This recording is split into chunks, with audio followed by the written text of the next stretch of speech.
class. My name is Valerie McIntire, and I'm a librarian at the local public library.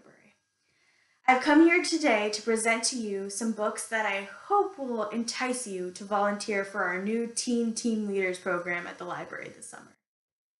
Teen Team Leaders will have the opportunity to collaborate, plan, and lead reading groups, book clubs, and other events. If sharing a love of reading isn't enough for you, then consider using this volunteer experience as a boost for college applications. The books I want to share are some of the more recent young adult titles in the sci-fi and fantasy genre. All 4 novels have strong female protagonists who are clever and edgy. With so many unexpected twists and turns, it is no wonder that these books are highly recommended. The first novel I want to share is Graceling by Kristin Cashore. It was published in 2008. In the world of Graceling, there are those who are born with special capabilities of all kinds. Some are talented in cooking, others are very good at swimming, but the one thing that all the Graced have in common is their mismatched eyes. Lady Katza is not just the niece of King Rhonda, one of the kings of the 7 kingdoms. She has a unique place in the king's service. She is graced with a dark power that few have seen. She is graced in killing. The king uses her gift and sends her forth as his enforcer.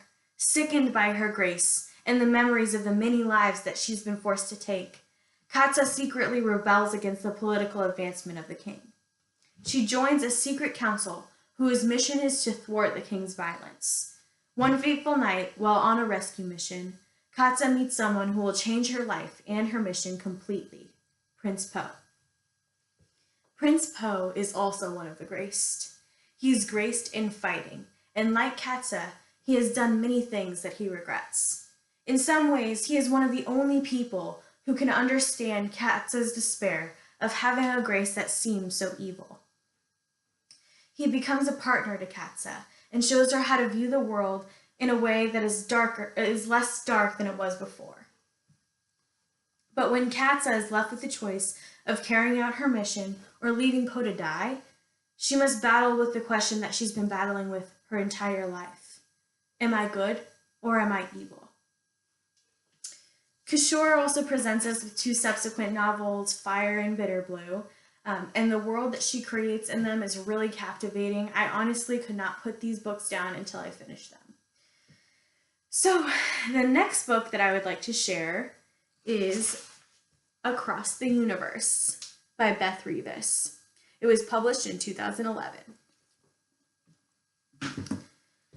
Amy is just a normal 17-year-old girl. She has bright red hair and she loves to run track. But her parents have been offered an opportunity that is impossible for them to refuse. They are given tickets on the first spaceship to Centauri Earth, the first planet that humans hope to colonize. The journey will be daunting. 300 years of cryogenically induced sleep without the possibility of ever returning to Earth. For Amy's parents, it's a dream come true. Despite pressure from her mother, Amy's father gives her the choice to stay on Earth or to come with them to the new planet. And although it pains her, she knows that the loss of her parents would hurt her even more. So Amy agrees to leave her friends, her boyfriend, her entire life behind for the new world. Now fast forward to the future. There's over 80 years to go before the spaceship is supposed to arrive at Centauri Earth. Generations of people living on the ship have created a new society, and they've forgotten some of the detail of their original mission. Their way of life is very different from their ancestors on their home planet. The limited world of the spaceship Godspeed has created a very segregated population with strict regulations and expectations. They are led by a man who they call Eldest. Many Eldests came before him, and now he mentors the new Elder, who will eventually take over and become Eldest. 16-year-old Elder is curious and stubborn. He wants to know everything about leading Godspeed, but he feels that Eldest has too many secrets. He doesn't know what he hopes to find, but he sneaks into the depths of the ship only to discover bodies, several bodies. They seem to be sleeping. There is a beautiful girl with red hair, a color that he has never seen in his entire life before. Then Elder does something so drastic that life on Godspeed will never be the same. This book is the first in a trilogy. The series just keeps getting better and better, and the characters have traits that are very relatable and lovable. I actually had the opportunity to listen to this on audiobook, and they had a female reader and a male reader for the parts of Amy and Elder. It was great, and I used my headphones. I was able to really fully immerse myself in the story. Anyway, moving forward. The next book I'm presenting is The Fire Sermon by Francesca Haig. It was published in 2014. 400 years ago, war destroyed the world. The Great Fire caused people to separate time into before the fire and after the fire. Flames and radiation changed the environment, and humans and animals alike had to adapt. After 3 generations of increased sterility and deformities, people were shocked when, after the long winter, twins were born at a staggering rate.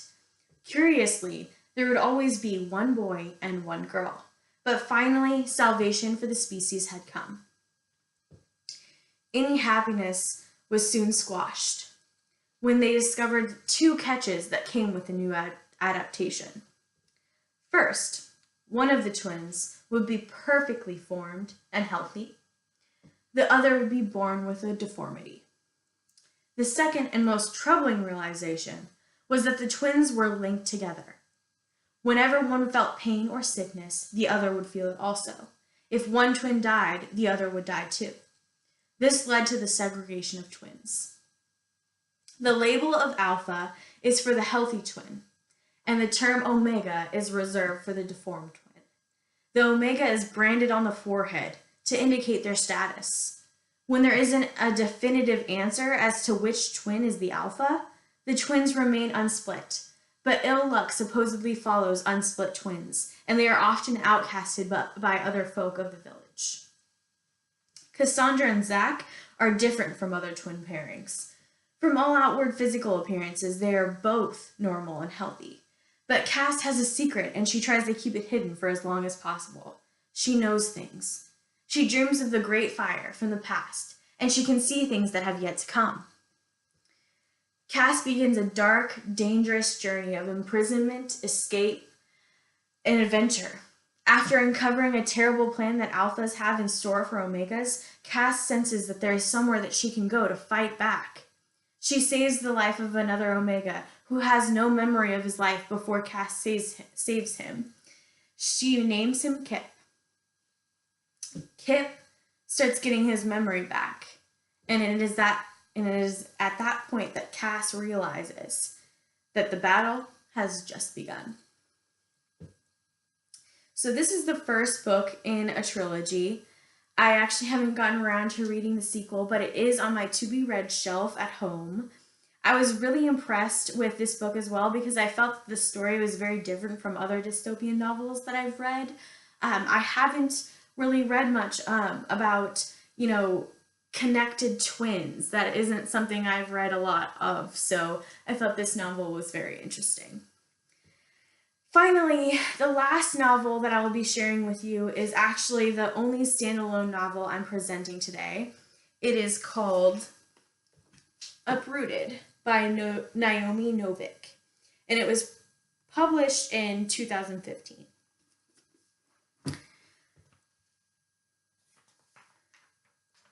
The wood is dark, dangerous, and haunted. It is a living thing, a consciousness that works evils on all who venture into it. Agnieszka and Kasia have feared it their entire lives, but that is not the only thing the 2 friends have feared. The only protection from the demented wood is the dragon, a powerful wizard who has made a deal with the village folk. He comes down from his tower every 10 years to take a young girl as his servant. They are required to serve those 10 years, but then they are free to go. Agnieszka and Kasia are up for the next choosing day, and everyone in the village knows that the dragon will pick Cassia, brave, beautiful, kind Cassia. Cassia's mother has prepared her for the role her entire life. Despite the fact that both girls have known for a long time that they will be separated, neither of them are prepared for the dragon's choice to take Agnieszka instead. Agnieszka is uprooted from all that she has ever known. She must leave her village, her family, and her dearest friend Cassia behind. She doesn't understand why the dragon has chosen her. She is not beautiful or graceful like Cassia. It is only after Agnieszka begins to accept her new life in the lonely tower with a strange dragon, whose real name turns out to be Sharkan, that she starts recognizing something inside her. Magic. Sharkan sets out to teach her how to use her magic, but Agnieszka is skeptical of her capabilities and does not take Sharkan's lessons very seriously. They soon find out that her magic is very different from his own, and it is immensely powerful. Just as she thought the worst was past, Cassia is taken by the wood. Determined to save her friend, Agnieszka finds her courage. Her and Sharkan go into the wood to battle the monsters living there. They find the wood to be even more powerful than it was before. Another strange twist of fate leads a Prince Marek to Agnieszka and Sharkan. He hears about their journey into the wood and asks for a favor. His mother, the queen, was taken by the wood, and conflict is rising between the kingdoms of Polnia and Rozia. Agnieszka and Sharkan agree to assist him, but they soon find out there is more to the story than they ever bargained for. Uprooted is arguably the most highly regarded book of the four. I read several reviews about it before I read it, and I found that people either extremely loved it or extremely disliked it. I happen to love it very deeply. It called back to some of my favorite fairy tale tropes, but it also was very new and unexpected. That's it for my book talk today, and I want to thank everyone for being such great listeners, and hopefully some of these books have sparked an interest in the upcoming Teen Leaders program at the library this summer. Thank you.